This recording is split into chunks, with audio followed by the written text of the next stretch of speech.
Welcome back, everybody. We are going to continue our current series. And again, while I'm pulling up the screen that I'm going to share here, I want to give you the opportunity to pause based on the title of the series. And there's rationale behind it that I covered in the first video. But if you have kids in the room and you don't want to have this conversation about what being a high-class LinkedIn hoe is, or hoe in general, pause it, put your earphones in, save it for another time. But there is rationale, and I'm not going to cover it in depth, but there is rationale in terms of basically why I'm so connected on LinkedIn, and that's why I'm classifying myself as this. And it's basically in jest. Obviously, I've been married to my wife for 25 years and been faithful the whole time, but that's not what I'm saying. This is not has nothing to do with that. It's basically the essence of why I have so many connections and will connect with anybody.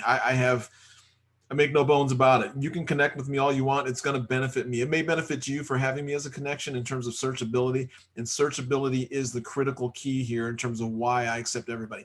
However, the high class piece comes into play because I'm not going to recommend you to anybody. I'm not going to give you a job recommendation if I don't know you. I'm not going to introduce you to my internal hiring managers if I don't know you. If I have no connection with you besides you connecting with me, it's a no, straight up no. I'm high class, baby. I'm not doing it. So again, use me and leverage me for searchability, but I'm not going to commit my name to yours or tie my name to yours when I have no idea who you are. I don't know you from Adam. It's not going to happen. It's never going to happen. I'm not going to make any introductions from you to you. Just not going to happen. I'm probably not going to join your newsletter or anything like that as well. It's not going to happen. So, but again, there is benefit and value just from us being connected and for you being connected to multiple people as well. And I'll jump in right now. Number 10, it's a great research tool. And if you want to go back and listen to the first video, I clearly define why it's a good research tool. So I'm not going to beat this one to death. I'm going to let you go back and listen to that. Number 9, recruiters use it as a primary hiring tool. So if you're in the job market, with unemployment being where it is, recruiters use this thing seriously in a big way. They use the other ones as well in terms of, and I cover this in another one of the series, and you can find it in the playlist in terms of top 10 hiring or interview tips that I give you. There's a whole lot of good information in that series as well. But recruiters use LinkedIn. They'll use Monster, Indeed, and some of the other resume companies out there. But LinkedIn is a whole different animal. It's got the social networking aspect to it as well. So go ahead and check out the first video. Number 8, hiring managers. And again, recruiters are different than hiring managers. Recruiters are the ones out there who take the job recs from the hiring managers and they go out and try and pair and find people to actually be hired. But the hiring managers also use LinkedIn. What we'll do is we'll go ahead and look at those soft copies of those resumes that the recruiters send us. And we know what's happening, right? Because the recruiter gets a commission off of you and they typically get a markup on you when they place you. To some, either it's a flat fee or maybe it's an hourly, depending on what kind of it's a, what kind of contract they have with them. But we'll get that resume from the recruiter and we'll go on to LinkedIn and we'll view it to see if it matches. Because what will happen is a lot of times the recruiters will just change up a few things or a few words to try and make it fit the job description that was posted for the hiring rec, just to get your face in front of them, in hopes that they're throwing, what up against the wall to see if it sticks. And the more people they have in front of you, the better chance they have of getting filling the position. But what we'll do and what I'll do, and I'll have my team do when we're interviewing people, is that we'll do the comparison, and make sure that that's not happening and make sure that what you're saying is true, in terms of what you put on your resume. And typically integrity, if you don't have it on that level, you're not going to get hired, at least by me. And then number 7, it's a great way to generate warm leads. I want to encourage you to go back. I'm not going to rehash this, but warm lead is much better than a cold lead, even if it's just barely warm, And so go ahead and take a look at what we covered in the last video for number 7.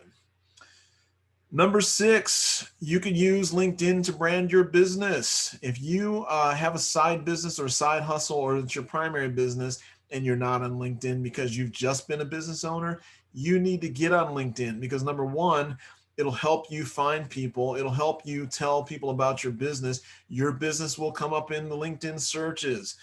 There's all kinds of benefits to having a presence on LinkedIn. It's another point of presence that's there outside of your website or outside of your networking groups that you have. You have to be on there. And by the way, you may end up looking for a job. And it's a way to familiarize yourself with LinkedIn as a tool, and it's a great tool for your business. So if you haven't gone in, there's all kinds of different things. You can actually use it to get likes like you would if you have a Facebook business page. So I strongly encourage you to take a look at this. And by the way, put your resume out there as well, right? If you have a small business, maybe you spent 10 years in a particular vertical, you've got some great experience out there.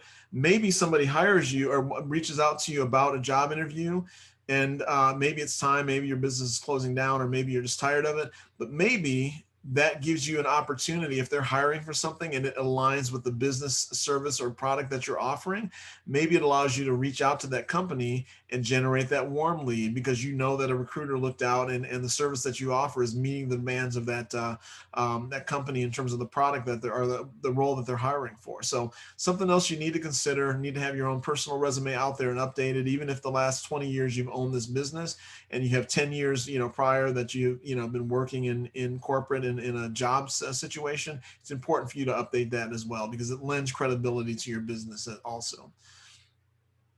Number 5, LinkedIn offers professional group creation. So this is key. This is great. There's so many groups on LinkedIn that have to do with, professional groups. So there's photography groups out there. There's, programming groups for a particular language that are out there that you can go in and you can have conversations. So maybe you're looking to, you have a small business and you need to hire a Python programmer, right? And you join that tool and you just kind of monitor, the conversations that are going on. And LinkedIn will also let people post if they're looking for a job right around their picture, right? So maybe you like what somebody's been sharing and you reach out to them and say, hey, are you available? Or you can start one. Maybe you have a cutting edge offering or product or service that you can start a group and allow people to kind of engage, and you run it and moderate it. And maybe it generates some either interest from an employment standpoint for your own needs, or maybe from a business standpoint. You never know. But it's one of the nice things with LinkedIn, as it has to do with business, and it's different than Facebook or Instagram. So that's it for this video.